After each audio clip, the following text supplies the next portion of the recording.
Barnabas ay isa sa mga disipulo. Nakakapagtaka nga eh. Bakit sa Biblia, 4 lang ang binanggit? Gospel of Matthew, Marcos, Luke, and John. Alam natin na there are 12 disciples. So, nasaan ang Gospel of Peter, Gospel of Thomas, Gospel of Mary, Gospel of Bernabe? Nasaan yun? Okay, so napakalino po. So, nung lumitaw si St. Paul, dahil nagkaroon nga siya ng pangitain, alam natin sa istorya ng Biblia, sa Book of Acts, na si St. Paul ay nagkaroon ng pangitain sa road to Damascus. Kaya doon nagsimula ang kanyang pagiging alagad. Okay?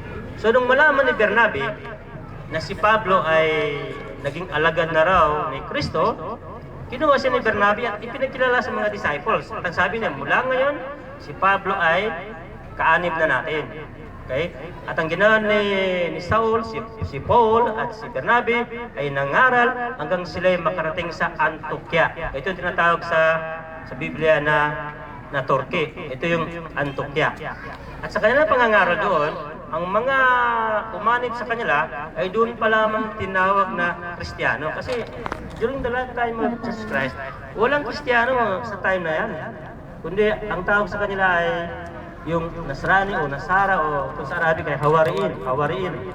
Okay. So, sa kanilang pangangaral, nang sila makarating sa Europe, sa Antioquia, nahalata ni Bernabe na si Saul medyo lumilihis ang kanyang turo. Kaya ang ginawa ni Bernabe ay humiwalay siya. So, si St. Paul ay nagpatuloy sa kanyang pangangaral hanggang siya makarating sa Europe o yung tinatawag na Italy sa Roma. At ang problema dito sa Roma, okay, before na makarating si St. Paul sa Roma, noon, ang Greece ay sinakop niya ang Roma, at ang Roma ay sinakop niya ang Greece. Kaya nag-mix yung kultura nila.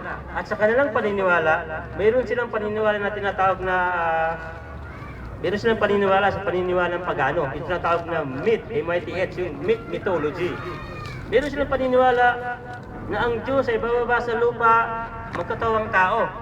Kaya ganyan nga yung nangyari sa Buddhism eh. Ganun din ang paniniwala. Ang Diyos ay bababa sa lupa at sumanib sa baka. Kaya ang baka hindi sinasama dahil iisip nila, yun ang Diyos dahil ang Diyos ay sumanib sa baka. Walang pagkakaiba sa Kristiyano. Yun ay paniniwalang myth o mythology. Na ang Diyos ay bumaba sa lupa at sumanib sa tao at natatawang tao. Yun ay paniniwalang pagano. Okay? Ang tawag doon, marami pa silang paniniwala. Na paniniwala sila na si isang babaeng birhen din sa Roma na nagkaroon ng anak na tinawag ding Son of God. Kaya doon ang galing yung tinatawag na Trinity.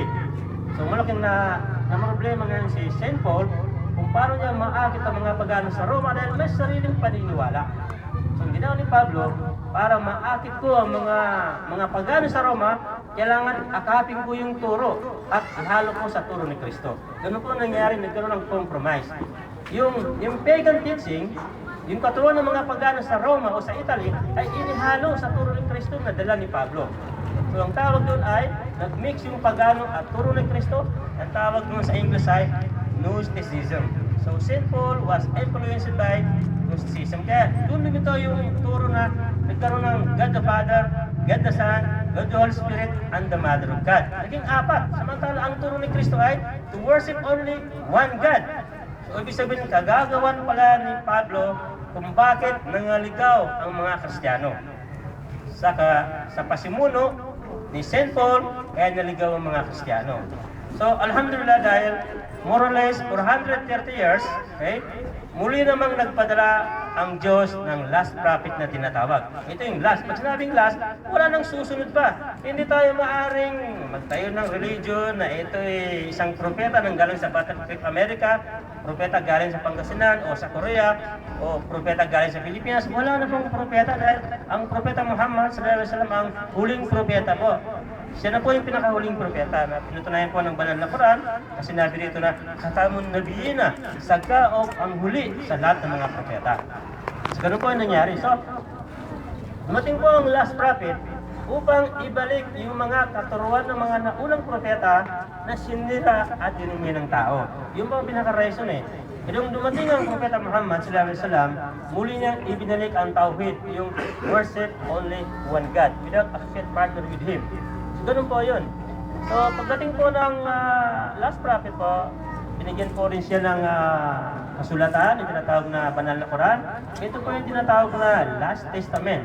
Ito katawagan po lamang dahil minsan tinatawag din na Old Testament, Bagong Tipan, yung New Testament, yung Lumang Tipan, at meron po tayong Last Testament. Ito po yung tinatawag na banal na Quran. Ito po yung panghuli sa lahat ng mga aklat na pinadala ng Allah subhanahu wa ta'ala. Ito po yung tinatawag na banal na Quran. So, yung sinabi ni Moises na sumamba lamang sa isang Diyos, yung sinabi ni Propeta Jesus, sumapan niya ang kapayapaan na sumamba sa isang Diyos, ay muling ibinalik sa banal na Quran. Ito yung mababasa pa natin sa Surah Maryam, sa chapter 19, verse 36, nang sabi dito, Inna Allah Rabbi wa Rabbukum fa'buduhu hada siratul mustaqim.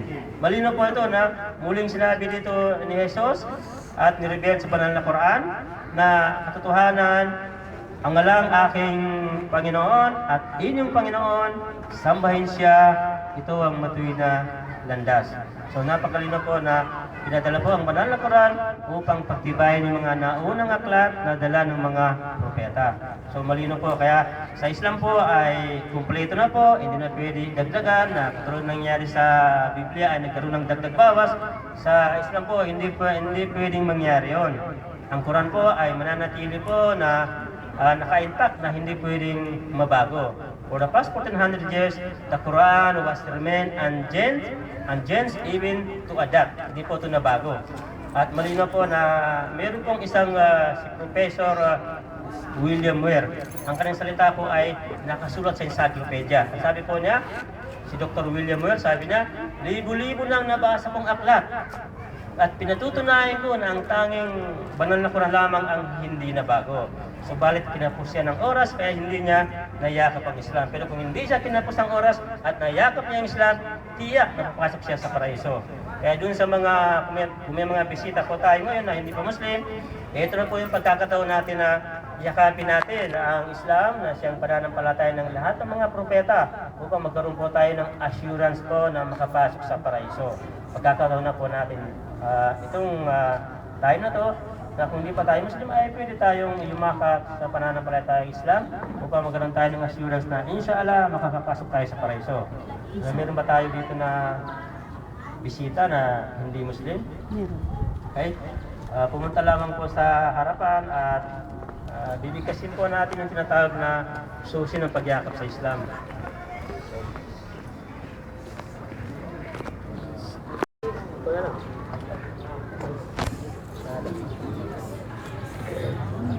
Inshallah. Sister Heidi.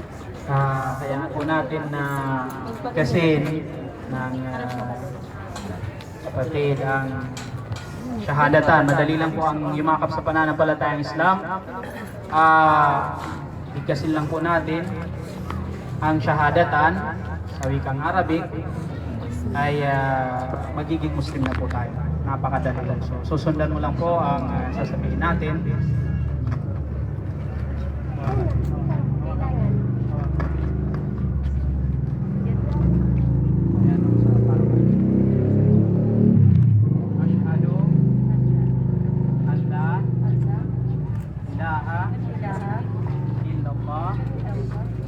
Asyhadu anna Muhammadan Rasulullah wa asyhadu anna Isa Abdullah wa Rasuluh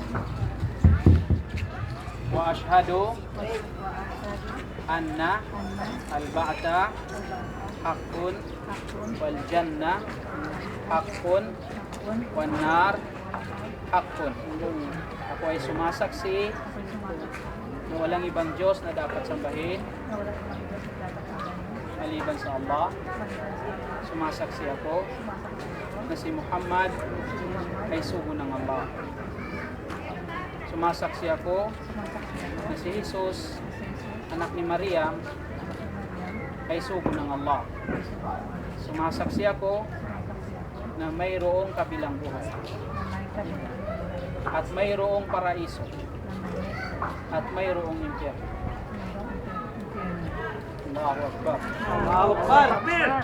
Bir. Mashallah, mabruk, mabruk. Congratulations, welcome to Islam.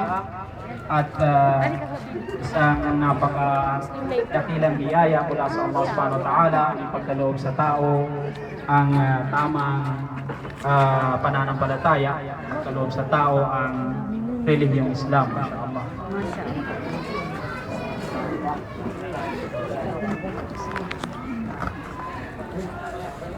Alhamdulillah. Mashallah, lagi-lagi pong mayroong nagsasyahada rito sa venue na ito. Bukod pa sa mga ibang lugar na kung saan napakaraming mga nagsasyahada. Mashallah. Isang malaking gantimpala ho mula sa Allah subhanahu wa ta'ala ang mapatnubayan ng Allah subhanahu wa ta'ala ang isang tao dahil sa iyo.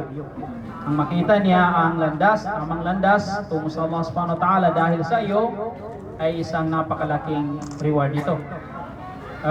Gaya ng sinabi ng Propeta Muhammad sallallahu alaihi wasallam sa kanyang pinsan na si Ali radhiyallahu ta'ala anhu nang utusan niya itong magda'wa. Sabi niya, "Ya Ali, la in yahdi Allahu bika rajulan wahidan khairul laka min umurun ni'am." O Ali, kung sakaling patnubayan ng Allah subhanahu wa ta'ala ang isang tao sa pamamagitan mo, gabayan ng Allah ang isang tao sa pamamagitan mo, ito ay higit na mainam para sa iyo ang gantimpala nito kaysa umurun ni'am, ibig sabihin ang pulang kamilyo na siyang pinakamahal na ari-arian sa kanilang panahon noon, yung pula na camel. So kinukongrats natin muli ang ating kapatid na yumakap sa pananampalatayang Islam. Ito ho ay isang malaking biyaya ng Allah subhanahu wa ta'ala na ipinagkaloob sa inyo. Ang gabayan po tayo sa tuwid na landas. At para ho sa kaalaman ng ating kapatid, ang pagyakap ho sa Islam ay binubura niya ang lahat ng mga nakaraang kasalanan. Sabi ng Propeta Muhammad sallallahu alaihi wasallam, "Al-Islamu yajubbu ma qabla." Ang Islam ay binubura niya ang lahat ng mga nakaraang kasalanan ng tao. Sa pagyakap mo sa pananampalatayang Islam, anuman ang nakaraan mong kasalanan, ito ho ay pinatawad na ng Allah subhanahu wa ta'ala. At ikaw ho sa araw na ito ay parang isang batang sanggol na kapapanganak pa lamang sa kanya ng kanyang nanay. Ibig sabihin, batang sanggol na wala pang bahid na anumang kasalanan. So yan po ay isang malaking biyaya mula sa Allah subhanahu wa ta'ala.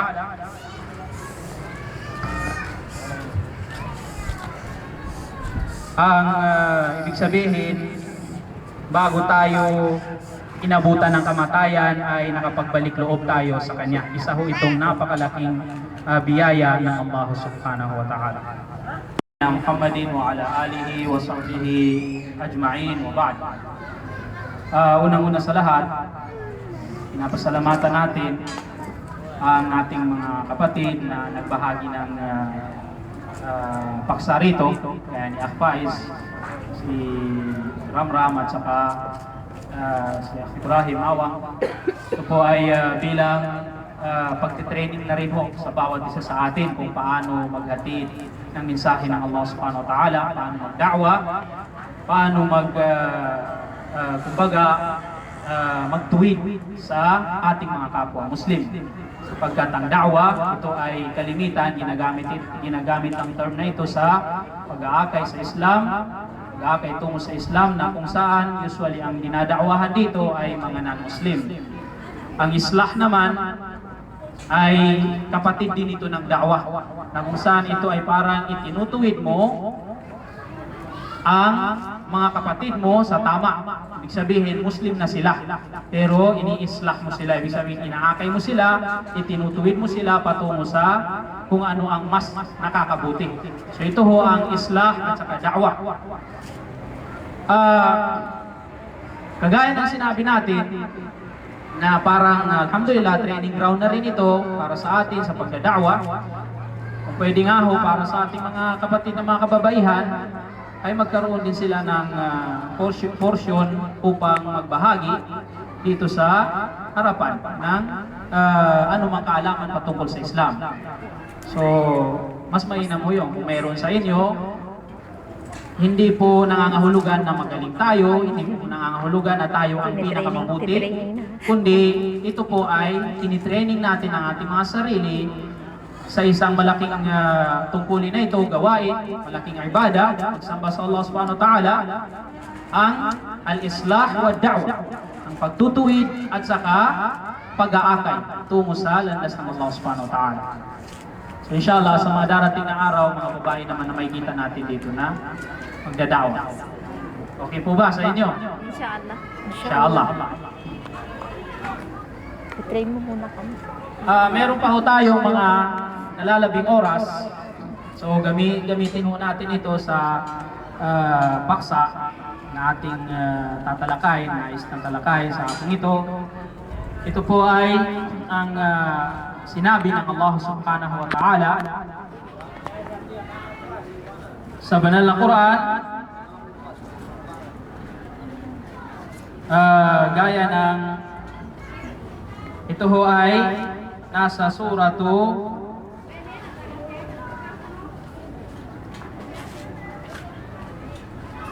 anfusakum wa ahlikum nara, suratu Talaq ata, hindi ako nagkakamali, hindi nakalagay rito, pero ito ay nasa suratu At-Talaq.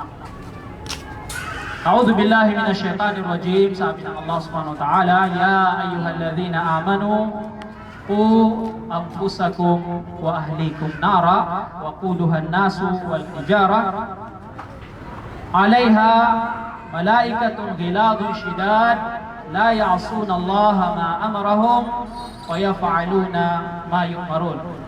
So ito po ay nasa suratu At-Tahrim, nasa surah At-Tahrim, aya number 6. Itong aya na ito,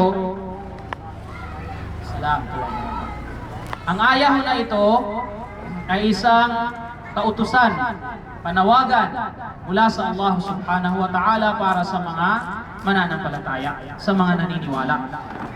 Ang ibig pong sabihin, o kayong mga naniniwala, o kayong mga naniwala, o anfusakum, iligtas ninyo ang inyong mga sarili, wa ahlikum, at ang inyong mga pamilya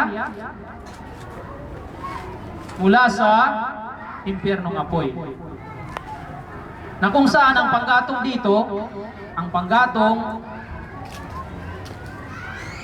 sa impyerno ay walang iba kundi ang mga tao.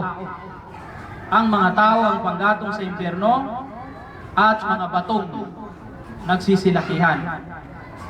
Alayha malaikatun ghilab. Sa impyerno, sa naraka ay may mga malaika na nagpapantay rito na sila ay ghilab. Sila ay mga mababagsik, mabangis, syidad, malalakas, matatapang, nakakatakot ang mga mukha. La ya'suna Allah ma amarahum wa yaf'aluna ma yu'marun. Ang mga malaikang ito kailanman hindi sila lumalabag sa kalooban ng Allah subhanahu wa ta'ala. Hindi sila sumusuway sa kagustuhan ng Allah subhanahu wa ta'ala at kanilang isinasakatuparan ang anumang ipinag-utos sa kanila.